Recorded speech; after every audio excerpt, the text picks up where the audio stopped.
Hello, everyone.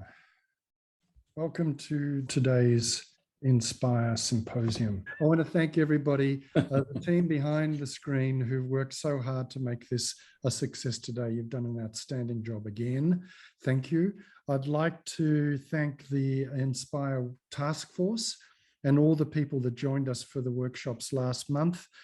You gave of your valuable time and to make those sessions stimulating and very useful. Finally, thanks to Audrey Azoulay, Darren Tang, and especially our inspiring, see what I did then, and tireless President Boudou Al-Qasimi for their opening words and encouragement today. A bit of housekeeping. If anybody wants to ask questions, please use the Q&A button at the bottom of your screen. We'll try to answer as many of the questions that we can today, but if we miss yours, we'll try to answer after the event. So today we have with us live, as I said, Jean-Luc Treutenaere, the co-president of the European and International Booksellers Federation, Breedt, managing director of Nielsen Book, and John Degen, chair of the International Authors Forum. I hasten to add that we did invite some women to join us today, but they were unavailable. So I'm sorry about that. Anyway, chaps, gentlemen, you've heard all the summaries today of the workshops that happened last month. There's some outstanding knowledge, wisdom, information there. A lot of it is what we would call common sense. But I just want to open with a question to all three of you. Was there anything that any one of you thought jumped out, something that was unexpected?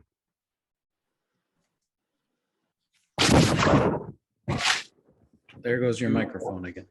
Well, I don't know if it was unexpected. I'll jump in. I don't know if it was unexpected, but it was certainly pleasant to have authors listed at the top of the partnership chain there in the last presentation. I know that I've personally signed the InSPIRe charter on behalf of the International Authors Forum. I think your mic is rubbing on something, Jose. I think that's what's going on. Yeah, stop moving. Agreed. So I've personally signed the charter on behalf of both the International Authors Forum and the Writers Union of Canada, my smaller organization here in Canada, and that was it was a natural act for me, because even though, I mean, I've been in this business in Canada for 30 years probably, and relationships between authors and publishers have gone up and down during that time, and there have been lots of reasons for coming together and lots of reasons for being angry with each other.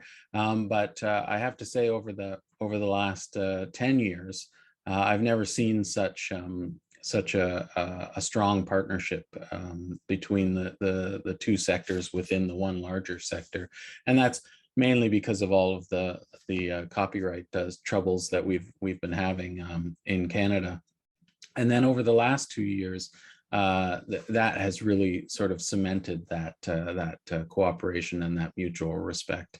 And I would think it would be a terrible wasted opportunity for us to go backwards from this point. I think, and I think what the InSPIRe Charter does is it focuses our minds and challenges us to move forward rather than backwards. So I really appreciate that. Okay, you're right. Authors were mentioned nearly in all of the summaries, but booksellers as well. Jean-Luc, can you tell us how you responded to booksellers being mentioned so often? Obviously, we responded very well, because at EIBF, we're working mostly on the same subjects. I mean, we're very sensible to freedom to publish, sustainability, diversity, inclusion. So that are subjects we work on with you sometimes. So it was not a surprise to us. I would emphasize something. I mean, booksellers and publishers have to work together, because we will not solve these problems alone. We will solve them together. If we're talking of sustainability, for instance, We did recently a carbon footprint measurement in our company, and 2% of the carbon was emitted, in the bookstores, and 98 came from outside. I mean, from the making of products, printing, traveling, packaging, and everything. So we all want to solve that. There are solutions. Some are easy, some are more difficult, but we have to work together to solve that. And José, really, we have to work together. And I will emphasize something on your part when you say publishers should connect with consumers. This should be done with booksellers and not only publishers on the side. I think the connection with the consumer, with the reader, I wouldn't say belongs, but mostly with publisher. And it's a real great opportunity to do that together, because publishers have content we don't have, publishers have knowledge we don't have, but we will be very happy to work on that with you. But please don't do it on your side. No, look, if you remember, what I said was we're not going to burn those bridges. Yeah. We're going to find ways to work together cooperatively to get the word out to the eyeballs with the collaboration of booksellers. So don't worry about that. Now, Andre, I like to drag out this quote whenever I can. William Gibson, the well-known speculative fiction author from North America, once said that the future is already here. It's just not evenly distributed. And I think in many ways, what we've been talking about, the different markets around the world and how they've been responding, both to the initial COVID shock, but also in terms of the recovery. There are some markets that are actually ahead of where they were in 2019. There are other markets that haven't even thought about a recovery. From Nielsen Books' perspective, can you tell us what the world looks like at the moment in terms of that recovery? I can do to some extent, and also say that's a really good quote. And I said similar things the last time that I spoke about this. Anyway, I'd say it is really, and echoing some things that have been said in some of the other presentations, is really the crisis has highlighted the resilience or lack thereof within sort of different markets, and especially the infrastructure required to sell books online, or even to maintain a functioning book ecosystem. So if you look at a market like South Africa, where I am at the moment, actually, it is only starting to recover now, because its sort of digital infrastructure and its systems were not able to rebound nearly as fast enough, nor sort of distribute the content, and whether that be educational publishing or physical regular trade in fiction, a lot of the emerging markets are only really recovering now, or starting a recovery, where lots of the advanced economies have already had like an up and a down, and then a down and an up again. So I think that's definitely something that unfortunately mirrors where we have wealth inequality and also access to internet inequality. And then within the industry itself, it's also the tools that businesses have access to. So the ability to plan and know where stock is really very different across the different markets. Even just knowing how many books are in what warehouse, sort of depending on the market, is a piece of information that is not evenly distributed, much like the books themselves. Okay, so we've got a patchwork recovery happening in terms of markets. What about the sectors of the value chain? Are there any parts of that value chain that are also looking a little bit weak at the moment? Authors, booksellers, I mean, I don't want to put words in your mouth, but is that also a patchy situation? It is, and it's also a very uneven situation. And the other metaphor that I would use would be an elastic band, or a group of elastic bands, or a net. If you imagine the book industry as a series of interconnected strings that all have an amount of stretch, some pieces of string can stretch a lot more than others before they break. And in order for the whole to remain resilient, it is really important that the more resilient or stretchy pieces of string do the stretching versus others. And then also some parts of the book industry have benefited hugely from the pandemic, and we should all count our lucky stars that the content that we all depend on, that fundamentally authors produce, has never been in higher demand. So also, if you think of it from a demand and supply perspective, we're really lucky. But not all parts of the industry have benefited equally. Book fairs have been mentioned a lot in all the previous sort of presentations, and I think that is something where there's a responsibility on the larger partners in the book industry to recognize how important book fairs are for the smaller partners, whereas some of the larger partners within in the industry maybe don't need them as much. And if we're being very blunt about it, maybe quite happy about not having as large an expense bill, but the smaller partners need them more than ever because it's a hugely important part of the ecosystem. I think that's an easy example. And also, it doesn't take rocket science to figure out that if bookshops are closed, you buy books online.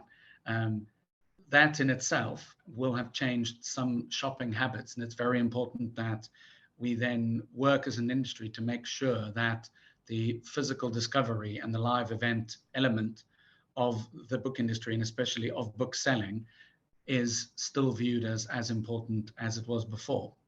Yeah, look, the IPA is very aware of that. Most of our members have a existential connection to book fairs, and the last couple of years have felt very unfriendly to them.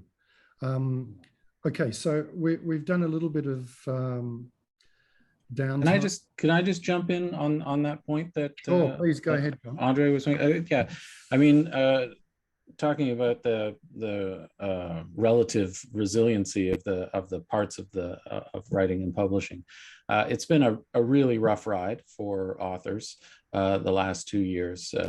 Most of the author organizations around the world tracked an immediate income loss that was quite dramatic, and that on top of incomes that had been going down for a decade at least before that. And so it's going to be a very slow recovery on the author side, but I think it's not all bad news, because I think what we've discovered and maybe been very surprised by during the pandemic is that there's suddenly more authors. There's suddenly more books in the works as people retreated to their homes and reevaluated their professional lives. I think a lot of those books that had been in drawers came out onto the top of the desk and started to be worked on. And we as author organizations worked very hard to make sure that was being encouraged. So we set up emergency funds, and we set up mentorship funds, and we tried to make sure that all of that was happening. And I think that this kind of discussion and this kind of global partnership and cross-sectoral partnership is key to how we'll all take advantage of that sort of blossoming of creativity that happened over the last 2 years. So there's some bad news in there, but I think there's some good news, and we'd be foolish not to focus on the good news at this point. Well, that was my next question, because we've talked about the downside. What I wanted to hear from each of you was, we haven't got time to go through 3 or 4 opportunities or upsides to the last 2 years and looking forward. Can I ask each of you to name one thing that you think is positive and needs to be encouraged and needs to be developed over the next, say, 2 to 3 years coming out of the pandemic? John? Oh, back to me? Yeah. Okay, well, something that just came out of the blue for me anyway. I think it's been in the works for a while in the UK, but I just hosted a discussion through the International Authors Forum about a program in the UK called AuthorShare, which is a new initiative by large online used book retailers to create a fund that will deliver author royalties on used book sales. That was unheard of in the world forever. And suddenly it's there in England. It's very, very welcome. And we're hoping that that concept spreads throughout the globe. So that's been a very, very positive development. Fantastic. Jean-Luc, what's the one thing that you hope will develop over the next few years? When I hear resilience, I translate by hard work. And booksellers have done a really good job during this pandemic time. And it's not chance. I mean, it's hard work. They got one challenge, one main challenge, and they got plenty of opportunities. But the challenge is to exist on digital offline sales. I mean, booksellers today do not sell or hardly sell digital books or audiobooks. They are not present on subscription market, and that could be a problem in the future. The opportunity is that during COVID times, readers have discovered the pleasure of reading because they couldn't go out, they couldn't go to theaters, they couldn't go out. So they discovered the pleasure of reading.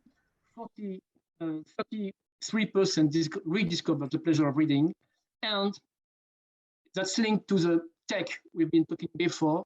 I mean, a lot of people, 44% in France, want to spend less time on screens and more time on paper, which is a great opportunity for booksellers to get more readers and to also to sell more. Okay, we're losing some people on these screens, so we'll hurry up. But we'll talk about that reading issue in our IPA Congress at the end of the year. There's a really interesting panel shaping up around reading. Andre, what's the one thing that you want to underline coming out of COVID? The one thing I'd like to underline, it was mentioned by some of our speakers as well, is that it highlighted the importance of having information at all. Obviously, I'm from a data company, so I do care about this, but really COVID highlighted it more than ever before, in that if you can't list it, if you can't measure it, then you don't really know what's going on. And there has been a huge increased desire to have equitable and wide-reaching information. Things like, what John was talking about there is only possible. You can only share royalties if you have a list of all the borrowed books and if you have a list of all the secondhand book sales. And there are lots of ways in a cooperative manner for our industry to share data better with each other. It's also what we do, but I believe strongly in that it is, and there's a wide variety of ways of doing it in order to share data, in order to build resilience within the industry. And in many cases, even something as simple as listing what exists, because until it really matters, you don't know, and you don't know what you've lost if you didn't know that you ever had it. So I think that for me would be the biggest thing that we should continue to focus on, and that we learned was how important some things are until you don't have them. So that would be my thing. Okay, the team back in Geneva know that one of my paradigms is, if it's not on a list, it doesn't exist. I think we have to move on to question time. There's only a couple of questions in the Q&A. There's another one that's just popped up. Dolly Wong asked right after the beginning of the session at 1:05 about the connection between InSPIRe and the UN SDGs and the UN Publisher Compact. So Dolly, just for your information, we have an SDG book club. All things SDG are filtered through our IPL committee. There's a sustainability and a couple of other subcommittees that look at this, and we actually came up with the UN Publisher Compact, so the connection is us. Helga has asked if this will be available elsewhere, and James has helpfully answered that yes, it'll be on our Vimeo and YouTube channels. Minju has said, this is a very informative, inspiring event. Thank you. Well, thank you, Minju. Are there any other questions, team, that you think need us to look at before we close?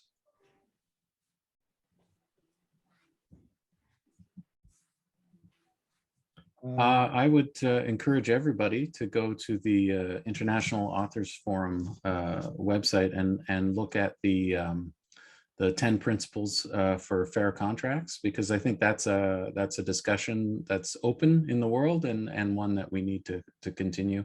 And we've put together this document in plain language to just talk about the evolving relationship between publishers and writers. Well done, John. Jean-Luc, do you want to put in an ad for something? Yes, of course. Everyone go to the EIBF Booksellers website to see our call to action, which is why booksellers are crucial to community life. And we found all information about what we're doing and what we are expecting of this market. Thank you, Jean-Luc. Thank you. Andre, go for it. Sorry, Jose, I kind of couldn't hear there for a while, so I'm not sure what the question was, or are we still answering the questions? We're not answering the questions, but the other two gentlemen in this live session have taken advantage of me and suddenly put up advertisements. So go for it. Tell us about Nielsen's book in 3 seconds. Okay. So people know, if you didn't know, we do things ranging from, we're the ISBN agency for the UK and Ireland, and we measure book sales and book markets around the world in more than 12 countries, and we'd like to eventually everywhere. And we do all kinds of data about books. I would like to talk about one of the questions, though, because I feel quite strongly about it. Yeah, please. And I think it's important. So a person has asked about piracy, and they've asked, is there a way to turn them as an ally? And I have a policy where I pretty much refuse now to do research about piracy, because the conclusions are always so unpalatable for people to realize. And I should say consumer research, because the majority of consumer piracy is because of lack of availability, not because of some other reason. And I don't mean systemic piracy, nor enabled piracy, or platform piracy. I mean individuals. And there I agree absolutely with the person asking the question that the way to work on that is to work on the culture of piracy from consumers, and also understanding the reasons for it rather than anything else. So I think that was a really good question, and we haven't had any controversial things said by panelists. So okay. I feel at the end there's a very quick question from Graham Costlet about working with big tech companies and sharing book sales data. It's directed at you, Andre. I'm happy to answer that as well. So we do receive sales data from all the major large tech companies. So we have that. There are a lot of issues that a lot of different businesses face with that, and it is an ongoing area of legislation and I suppose debate. But the work is ongoing, and the majority of the large tech companies are sharing more data than they were. It's always worth remembering it also has to be in their own interest. And I think that's also something that us as an industry need to work on. We were talking about all the resilience earlier. We can only do a lot of our resilience because of those sort of digital supply chains. And I think sometimes that's been forgotten, in that a whole sort of book economies would have not survived without sort of big tech. So I think there is also an amount of outreach that needs to be done there. I hope I've answered that question all right. Yeah, that's very good. I mean, Kartini Nurdin from Indonesia also asks you, John, how to calculate the royalty on a used book. I think what we could do is send Kartini more information about authorshare, yeah? Yeah, I actually put the link to the authorshare program in the chat. So all the information will be there, but the quick summary is that it's really at the generosity of the two large used book retailers, and they've worked it out with the Authors Licensing and Collecting Society.